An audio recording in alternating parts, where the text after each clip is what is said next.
Une histoire spéciale, assez spéciale, merci. C'est un père de famille originaire de l'Outaouais qui a été condamné, il faut le dire. Condamné 4 mois dans la collectivité.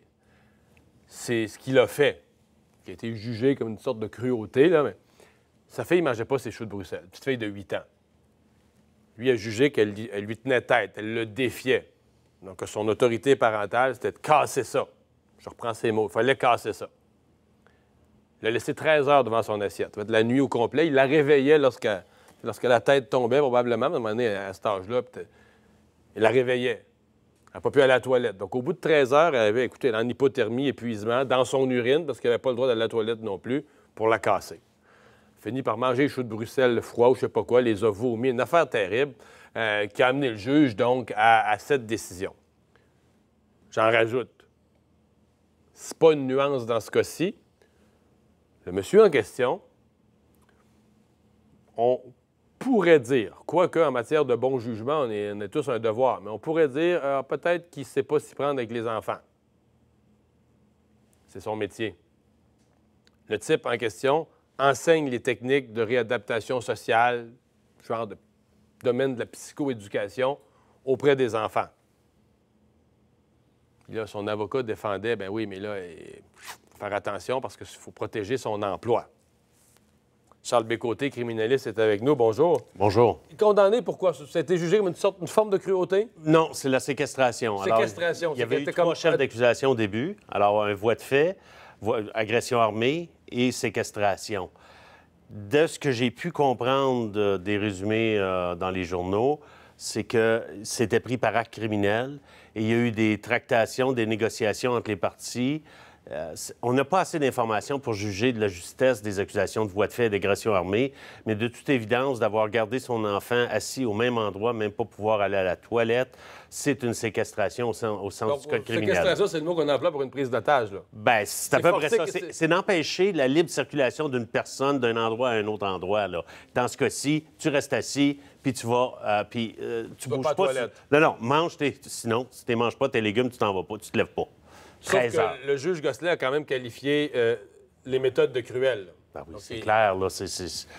Bon, en tout cas, c'est un jugement de valeur, on s'entend, de dire que c'est cruel, mais je pense que ça va dans le sens commun. Je pense qu'il n'y a personne qui va douter de la cruauté du geste qui a été posé.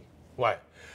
Bon, là, on arrive dans cette délicate question. D'abord, 4 mois dans la collectivité. Parce qu'il y a eu des tractations, il y a eu des négociations entre la couronne et la défense. La défense disait, bien, le monsieur a un métier, un travail, il faut qu'on il y a déjà eu une négociation où on a retiré 2 chefs d'accusation et on a, de ce que j'ai pu comprendre des articles, on a réduit d'une accusation par acte criminel, on a réduit le régime à une infraction sommaire.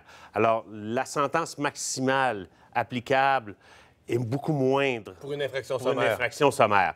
Alors, il y a eu ça, ce qui permet... Est-ce que ça fait quelqu'un qui est condamné pour une infraction sommaire, est-ce qu'il a quand même ce qu'on appelle un dossier criminel? Oui, il va avoir un casier judiciaire, oui, okay. C'est ça. Il y a un casier judiciaire, surtout là, compte tenu... C'est ce qu'il cherchait à éviter, le casier judiciaire, avec l'absolution. L'absolution fait en sorte que le casier ou l'inscription est effacée automatiquement de par la loi. Maintenant, avec la sentence qu'il a eue, il va devoir attendre une période de grâce de 3 ans à la fin de sa sentence. Donc, une fois que la sentence est terminée, on commence à calculer un 3 ans. Et à partir de ce moment-là, il pourra appliquer pour la suspension des effets de son casier judiciaire. Donc, c'est ce qu'on appelle demander un pardon? Anciennement, on parlait d'un pardon. Ça n'existe plus. C'est la suspension des effets. Alors, on enlève l'inscription du registre. Mais par contre, c'est conservé, ça. Et si jamais on est condamné pour une nouvelle infraction, ça ressort. Ça ressort. Et là, c'est fini. On ne pourra plus avoir de pardon, de suspension. Okay, c'est intéressant. C'est comme ça que ça fonctionne, le pardon, la nouvelle formule. Oui. Donc, si quelqu'un va sur le plumitif puis que tu as eu cette forme de suspension, il ne le verra pas. Il ne verra pas rien dans ton dossier. C'est qu'il y a 2 choses, là. Le plumitif, ça, c'est le registre électronique qui existe pour accéder au dossier de la Cour. Ça, c'est une chose. Les corps policiers, sous l'égide de la GRC, conservent le casier judiciaire, qui est le registre de toutes les inscriptions criminelles d'un individu donné.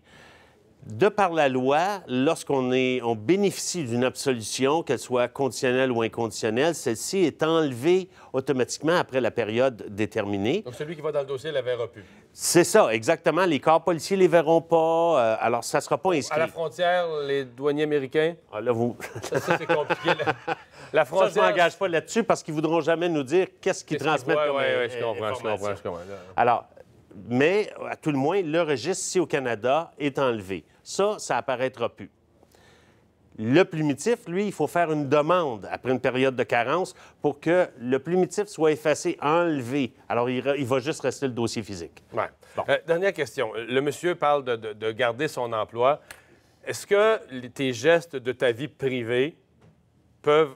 Est-ce que c'est séparé, dans le fond, la vie privée Bien, c'est parce que et le devoir professionnel? Est-ce que tu peux encore travailler en psychoéducation si dans ta maison, tu as élevé tes enfants avec une telle méthode? Bien, tant que tu n'es pas condamné, oui. Parce qu'il n'y a pas de condamnation, on ne peut pas rien t'opposer avec ton emploi. Mais maintenant, si, tout dépendant de ton lien d'emploi, si tu as une condition sine qua non pour l'employeur, tu ne dois pas avoir de condamnation à ton actif, un casier judiciaire. À partir de ce moment-là, oui, effectivement, ça peut lui causer un problème. S'il y a certains employeurs qui, eux, vont plutôt dire qu'il ne faut pas que ça ait un lien avec le type d'emploi que vous occupez. Alors, un fraudeur va avoir de la difficulté à avoir une job en comptabilité, on s'entend. Oui. Bon, mais ça ne veut pas dire qu'il ne pourra pas être un bon plongeur dans un restaurant. Mais là, dans ce cas-ci, le lien est direct. C'est l'éducation de tes enfants, puis c'est apprendre à d'autres comment éduquer les enfants. Oui, mais attention, c'est parce que là, on a une séquestration. C'est pas un lien avec un enfant, là. C'est une séquestration. Il est accusé d'une condamnation pour séquestration. Est-ce que ça va être jugé comme ayant un lien avec son travail? Ça, c'est un autre paire de manches. Oui. C'est à débattre dans un autre sujet. Mais de côté, merci d'avoir été là. Ça m'a fait plaisir.